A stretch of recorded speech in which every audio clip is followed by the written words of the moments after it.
El presente video ha sido desarrollado por las alumnas Jenny Martínez, Ana Cecilia Carranza y Teresa Villarreal, estudiantes del Sistema de Universidad Abierta y Educación a Distancia de la Universidad Nacional Autónoma de México, para el módulo 800, la investigación con grupos en el campo de la psicología de la salud, dirigido por la tutora Angélica González Chaparro. Muestreo y tipos de muestreo. Cuando realizamos una investigación en psicología de la salud, recolectamos información de aquellas variables que nos interesan de los sujetos o participantes del experimento. Pero, ¿siempre se recolecta información de todos o de unos cuantos? Antes de responder a esta pregunta, aclaremos algunos conceptos principales que nos ayudarán a comprender mejor este tema. Cuando hablamos de experimentación, el concepto universo es descrito como una serie de elementos reales o hipotéticos que comparten características definidas, y dichas características son las relacionadas con el problema de investigación. Por ejemplo, en una investigación en pacientes diabéticos en el estado de Nuevo León, el universo serían todos los pacientes diabéticos que radican en este estado. Por su parte, el concepto población es una fracción del universo, definida, delimitada y accesible. La delimitación de la población se realiza considerando los objetivos de la investigación y debe ser suficientemente clara para poder reconocer a los elementos que pertenecen a dicha población. Es en la población definida en donde se tiene intención de generalizar los resultados de la investigación y en un momento dado replicarse dicha investigación. Retomando el ejemplo anterior, la población sería todos los pacientes diabéticos tipo 2 de sexo femenino en un rango de edad de los 45 a los 65 años y que consultan en centros de salud de Nuevo León. Ahora bien, el concepto muestra refiere a un segmento de individuos que se extraen de la población para su estudio directo. Es como una réplica en miniatura de la población que se delimitó. A la extracción de una fracción de la población le llamamos muestreo. Realizamos muestreo en una investigación cuando los recursos disponibles en tiempo, dinero, personal, entre otros, no son suficientes para recolectar la información de toda la población existente, por lo que el trabajo se facilita. Y también se realiza cuando los objetivos de la investigación no exigen un censo, es decir, que no nos demanda recabar información de todos y cada uno de los individuos de la población, como podría ser el caso de los pacientes diabéticos femeninos que se atienden en un solo consultorio de un centro de salud. Continuando con el ejemplo, la muestra de la población anterior podría ser 300 pacientes diabéticos tipo 2 de sexo femenino en un rango de edad de los 45 a los 65 años y que consultan en los centros de salud 1, 2 y 3 de Nuevo León.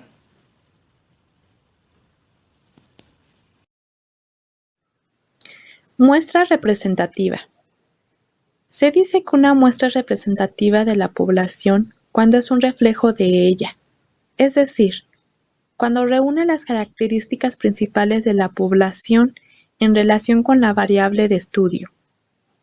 Un ejemplo sería: se quiere investigar el porcentaje de desnutrición infantil y se estudia una muestra de niños que viven en la parte sur de la ciudad, en donde la UNICEF menciona que existe la mayor población en esta condición, por lo tanto sería una muestra representativa para dicha investigación, ya que la población va de acuerdo a las variables de estudio.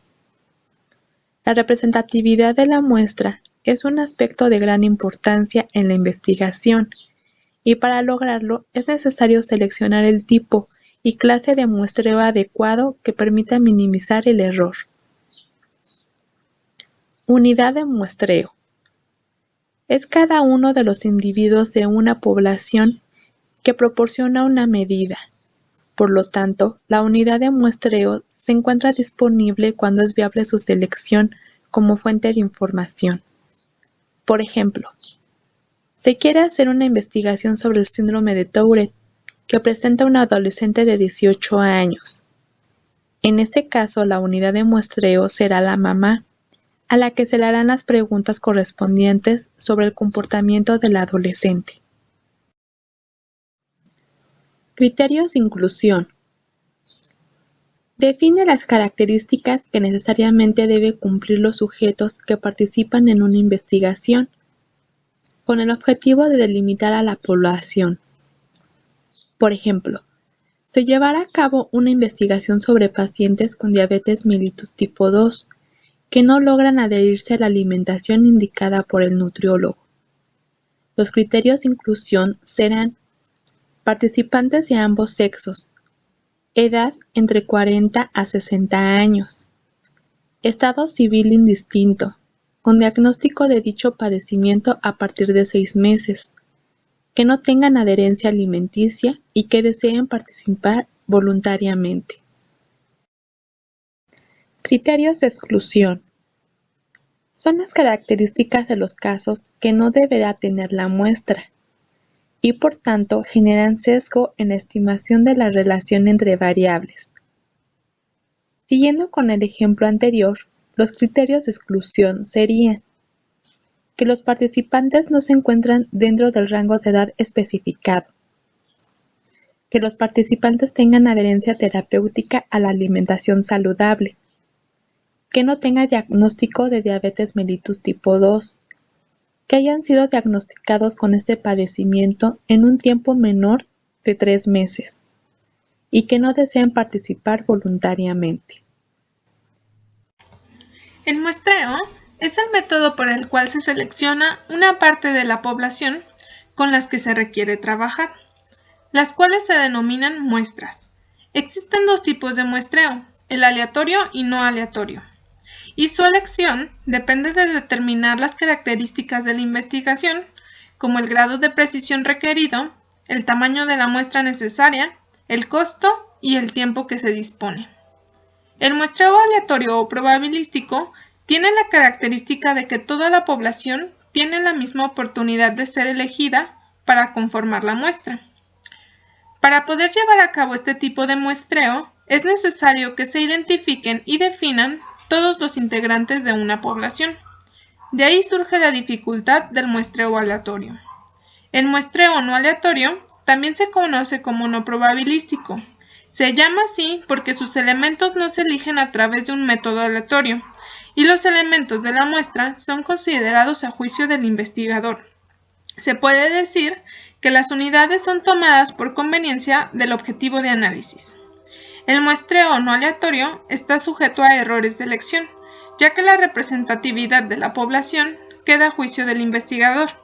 Si la muestra es homogénea, se dice que la representatividad es satisfactoria.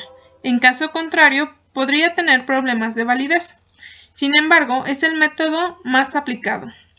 Por otro lado, el muestreo aleatorio tiene una representatividad satisfactoria, pero suele ser más costoso en tiempo y dinero.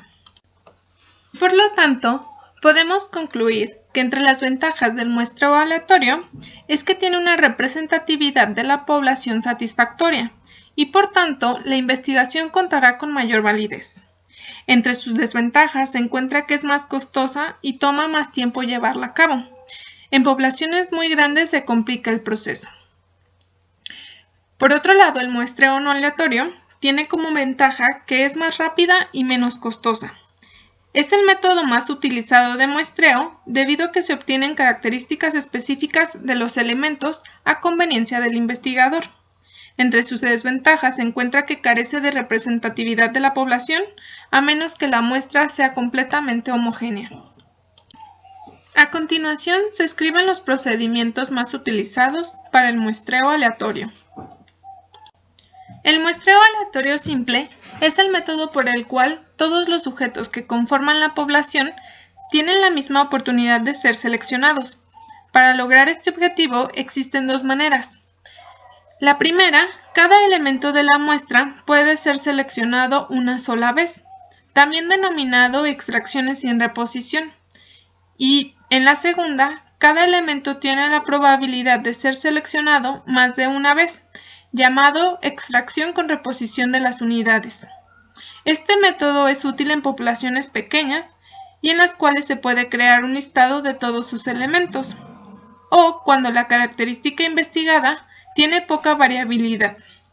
ya que en caso contrario, esto supondría un tamaño de muestra muy amplio y el incremento del costo y tiempo. Se puede llevar a cabo de maneras diferentes, por sorteo o utilizando tablas de números aleatorios. La segunda es más aconsejable debido a que fue elaborada para facilitar la selección. Como ejemplo, supongamos que queremos saber cuánto tiempo al día utilizan las redes sociales, una muestra de alumnos de tercer grado de una secundaria específica, que cuenta con 355 estudiantes enlistados. Debido a que es una población pequeña y que podremos enlistar a toda la población, podemos sacar mediante el muestreo aleatorio simple una muestra de 100 alumnos que representen a la población de alumnos de tercer grado. Muestreo estratificado. Es un tipo de muestreo restringido en el cual se forman grupos o estratos, es decir, cada elemento tiene una característica específica que solo le permite pertenecer a un estrato. Por lo tanto, los factores de estratificación deben coincidir con las características de la investigación. Se puede realizar este método cuando contamos con una población heterogénea que presenta gran variabilidad, para obtener grupos más pequeños y homogéneos. Sin embargo, al igual que en el muestreo aleatorio, siempre deben enlistarse todos los elementos de la población, ya que a partir de ellos se realizará la agrupación en estratos, y de cada estrato se hará una selección aleatoria que conformará la muestra. Los estratos pueden ser de tres tipos. Cuando son de igual tamaño, ya que los estratos tienen la misma cantidad de sujetos. Cuando son proporcionales, ya que cuentan con la cantidad de elementos proporcional al existente en la población total. Y óptima, cuando el tamaño de la muestra depende del grado de variabilidad en cada estrato poblacional y el costo que representa cada elemento. Ejemplo, supongamos que se desea saber si las mujeres de una dependencia de gobierno que padecen depresión grave presentan mayores síntomas de estrés laboral que las mujeres con sintomatología depresiva moderada o leve. En este caso, se puede usar un muestreo aleatorio estratificado, ya que se pueden enlistar todas las mujeres que trabajan en dicha dependencia de gobierno y a partir de ahí hacer 3 estratos de las mujeres que indicaron tener depresión leve, moderada y grave. A partir de ello, y con un muestreo aleatorio simple, se elegirá la muestra que puede incluir de manera representativa las 3 sintomatologías. Si el coeficiente de variación es menor o igual al 30%, es más recomendable un muestreo aleatorio simple. Y si el valor supera el 30%, el uso de un muestreo aleatorio estratificado disminuirá el tiempo, costo y se obtendrá una mayor precisión. Muestreo por conglomerados. Este método se utiliza cuando no se cuenta con un listado de la población a estudiar, o la población se encuentra muy dispersa y es difícil acceder a las fuentes de información directamente. Por ello, los elementos son sustituidos por grupos que reciben el nombre de conglomerados. Los conglomerados suelen estar bien definidos por áreas. Por ejemplo, el seleccionar un grupo de población concentrada en una zona geográfica específica. Para este muestreo se debe hacer un censo de todos los elementos que conforman el conglomerado, ya que será la muestra a estudiar. Ejemplo, se desea indagar sobre las problemáticas sociales que son más relevantes en la población socioeconómica baja de la ciudad de Aguascalientes. Para ello, se deberá hacer un mapeo de las colonias con menor índice económico, las cuales conformarán los conglomerados y a partir de esto, a través de un muestreo aleatorio simple, se determinarán los conglomerados que conformarán la muestra. Muestreo polietápico. Este tipo de muestreo se caracteriza por el número de niveles que tiene su procedimiento de selección. Es decir, ¿cuántos procesos de selección se deben realizar para obtener la muestra de estudio? Por ejemplo, si me interesa conocer la vulnerabilidad que tienen las estudiantes de preparatoria de 15 a 16 años del estado de Guerrero con baja autoestima de sufrir violencia en el noviazgo, se ocuparía un muestreo polietápico, puesto que primero deberíamos encontrar las preparatorias del estado de Guerrero y conseguir una muestra relevante. De dicha muestra, para la segunda etapa se seleccionarían solo las mujeres. Así, para la tercera etapa se escogerán solo las estudiantes de 15 y 16 años Y por último, la cuarta etapa, se elegirán las adolescentes que presenten baja autoestima. Y mediante un método de muestreo aleatorio, elegiríamos nuestra muestra final. El muestreo sistemático consiste en determinar la población a estudiar y enlistarla, además de establecer el tamaño que conformará la muestra. Después se divide el tamaño de la población entre la muestra, y el número que resulte será utilizado para realizar el muestreo aleatorio, también conocido como valor K, el cual será fijo por el resto del proceso. Después se selecciona aleatoriamente el primer sujeto y se va sumando el valor K para elegir al siguiente sujeto de la muestra, y así sucesivamente hasta conformar el total de elementos de la muestra. Es decir, si tenemos una población de 50 elementos y queremos realizar una muestra de 10 elementos, se tendrá que dividir 50 entre 10, obteniendo una K de 5. Y a través del método aleatorio simple, elegimos al primer elemento. Así, si el primer elemento tiene un valor de 3, el siguiente elemento será el que tenga el número 8, después el 13, 18, y así sucesivamente hasta obtener los 10 elementos. Este procedimiento tiene la ventaja de ser más rápido y económico que el muestreo aleatorio simple. Ejemplo, se desea conocer la opinión de los estudiantes universitarios de la Universidad Autónoma de Aguascalientes en la carrera de Derecho sobre la equidad de género. Para ello se sabe que el total de alumnos son 600 y se desea obtener una muestra de 100 estudiantes. Al aplicar la fórmula tendremos una K de 60. Se aplica un muestreo aleatorio simple del primer elemento y de ahí se suma 60 a cada valor obtenido hasta conformar los 100 elementos. Muestreo no aleatorio. Este tipo de muestreo, como se mencionó previamente, es también llamado no probabilístico o muestreo dirigido. Es utilizado tanto en estudios de tipo cualitativo como cuantitativos. Los estudios cualitativos no tienen gran interés en generalizar sus resultados. Es por ello que en este tipo de estudios las muestras no aleatorias son valiosas, ya que permiten obtener los casos que son de interés al investigador al ofrecer una riqueza de información que se recolectará y analizará. Cuando un estudio de tipo cuantitativo tiene el objetivo de generalizar los resultados en una población determinada, el utilizar el muestreo no aleatorio representa una desventaja, pues siendo la muestra no probabilística, se enfrenta a la imposibilidad de calcular el error estándar con precisión, por lo que el valor resultante se limita solamente a la muestra, es decir, no se puede generalizar a la población. Sin embargo, este tipo de muestras son útiles para aquellos estudios que no tienen el objetivo de generalizar, sino más bien de investigar en una forma cuidadosa y controlada casos elegidos con ciertas características que forman parte del planteamiento del problema.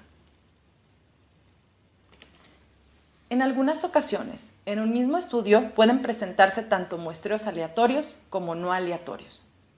Por ejemplo, en un caso donde se desea investigar a pacientes diabéticos tipo 2 de sexo femenino en un rango de edad que se ubica entre los 45 a los 65 años y que consultan en centros de salud de Nuevo León, se puede utilizar el muestreo probabilístico para definir la cantidad de individuos que son representativos de esta población. Asimismo, por medio del muestreo no probabilístico, se pueden elegir los centros de salud en donde se asistirá a recolectar la información de los pacientes, tomando esta decisión en base a aquellos que ofrecen más posibilidad de acceso a los investigadores.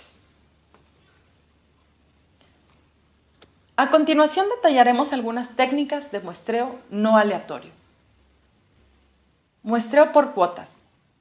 Este muestreo consiste en formar estratos o grupos dentro de una población, partiendo de características de interés para el investigador, como la edad, sexo, ocupación, entre otros. Posteriormente, se determina la cuota o número de sujetos participantes de cada estrato, procurando que sea una proporción semejante a la que existe en la población. Lo que hace que este muestreo sea no probabilístico es la elección de los individuos que participan en el estudio, ya que después de que se ha determinado la cuota, se invita a participar a los primeros individuos que acepten y que cumplan con las características predeterminadas. El muestreo por cuotas es altamente utilizado en estudios que requieren encuestas. Un ejemplo de este muestreo es el siguiente. Se desea conocer qué porcentaje de pacientes adultos de oncología desean recibir atención psicológica para que mejoren la adherencia a su tratamiento. Se ha observado que el 60% de los pacientes oncológicos son mujeres. De esta forma, se ha decidido encuestar a 20 pacientes en la sala de oncología de un hospital de la Ciudad de México, en donde 12 serán mujeres, que es el 60% proporcional, y 8 hombres, que es la proporción del 40%. Muestreo intencionado. En este muestreo, la opinión del investigador es la que constituye la muestra de individuos que participarán en la investigación en función de sus características. Es frecuentemente utilizado en casos tipo y en extremos o marginales, permitiendo estudiar fenómenos que son poco comunes o inusitados. También es el muestreo elegido por aquellos investigadores que tienen como objetivo lograr riqueza, profundidad y calidad de información más que cantidad. Por ejemplo, conocer la calidad de vida de los esposos que son cuidadores primarios de pacientes femeninas con Alzheimer temprano y que acuden a consulta en un hospital determinado de la ciudad de Aguascalientes. Muestreo incidental. Este muestreo se conforma por individuos disponibles o de fácil acceso y que se encuentran presentes en un lugar y tiempo determinado. Los sujetos se agregan como participantes al estudio conforme se presentan y hasta que la muestra haya completado el número de casos deseados. Por ejemplo, una encuesta sobre hábitos de autocuidado en pacientes hipertensos que esperan pasar a su consulta en un centro de salud. Muestreo por bola de nieve. El muestreo por bola de nieve, o también llamado por redes, se realiza al conocer o identificar algunos individuos que cumplan determinadas características relevantes para el estudio. A partir de las redes sociales o amistades de dichos individuos, se les solicita que contacten a otros que cumplan con las mismas características y los inviten a participar.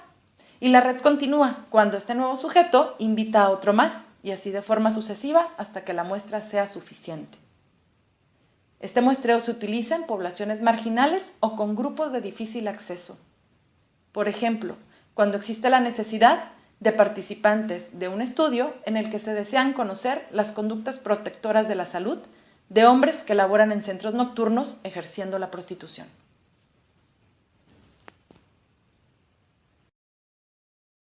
La estadística en el muestreo. La estadística se refiere a un sistema o método usado en la recolección, organización, análisis, descripción e interpretación de información numérica, presentados en forma de tablas y gráficas. Permite obtener conclusiones válidas y confiables para un grupo mayor, denominado población, partiendo de una investigación realizada en un grupo menor, denominado muestra, cuyos elementos se seleccionan aleatoriamente o al azar. Permite predecir el comportamiento de fenómenos para una toma de decisiones más efectivas. Se consideran dos fases en el campo de la estadística.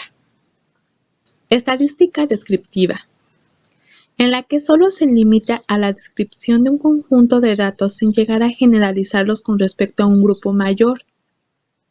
Por ejemplo, un psicólogo quiere obtener el porcentaje de ansiedad que presentan los alumnos de medicina, sin hacer una generalización acerca de la ansiedad que presentan los alumnos de las diferentes licenciaturas que imparte la FES Iztacala. Estadística inferencial. Implica el análisis mediante el cual trata de llegar a conclusiones acerca de una población más grande, basado en la información de un grupo menor o muestra. Por ejemplo, retomando el caso anterior, ahora el psicólogo quiere obtener el porcentaje de ansiedad que presentan los alumnos de todas las licenciaturas que imparte la FES Iztacala. Probabilidad en el muestreo. La probabilidad es el grado de creencia que una persona tiene de la ocurrencia de un suceso. En estadística, el uso de predicciones es de gran utilidad cuando se realizan investigaciones por muestreo, debido a los altos costos y tiempo que supone realizar una investigación total. Es por ello que se procede a la realización de predicciones asignando límites de confianza a estos resultados.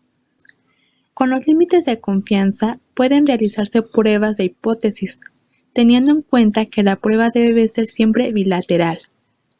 Es decir, si la hipótesis nula se ubica dentro del intervalo, se acepta, y en caso contrario se acepta la hipótesis alternativa. Existen dos tipos de probabilidad. La primera es a priori. Se refiere a la probabilidad subjetiva, es decir, la creencia que tiene una persona de que ocurra alguna situación. Por ejemplo, un psicólogo determina que el apoyo familiar en pacientes con diabetes mellitus tipo 2 es más alta que en pacientes con hipertensión arterial. La segunda es a posteriori. Esta es respaldada por la experimentación científica, comparando los resultados esperados con lo acontecido en la realidad. Retomando el ejemplo anterior, el psicólogo aplicó una entrevista semiestructurada, en la cual obtuvo como resultado que existe el mismo porcentaje de apoyo familiar en ambos padecimientos. El papel de la inferencia estadística. La inferencia estadística o método inductivo comprende la estimación de parámetros y la prueba de hipótesis, mediante investigaciones por muestreo correspondientes a las características de las unidades que conforman la población. Este método requiere de un buen diseño, además de la aplicación de métodos aleatorios de selección. Grado de error. Se refiere a la cantidad de error de muestreo aleatorio, en el cual es necesario definir de forma correcta a la población, los procedimientos de selección y el tamaño de la muestra, ya que entre más pequeña sea esta, los resultados serán más exactos. Por lo tanto, el investigador puede asegurarse de que la información proviene de una parte representativa de la población de interés para su estudio, y además puede calcular el error.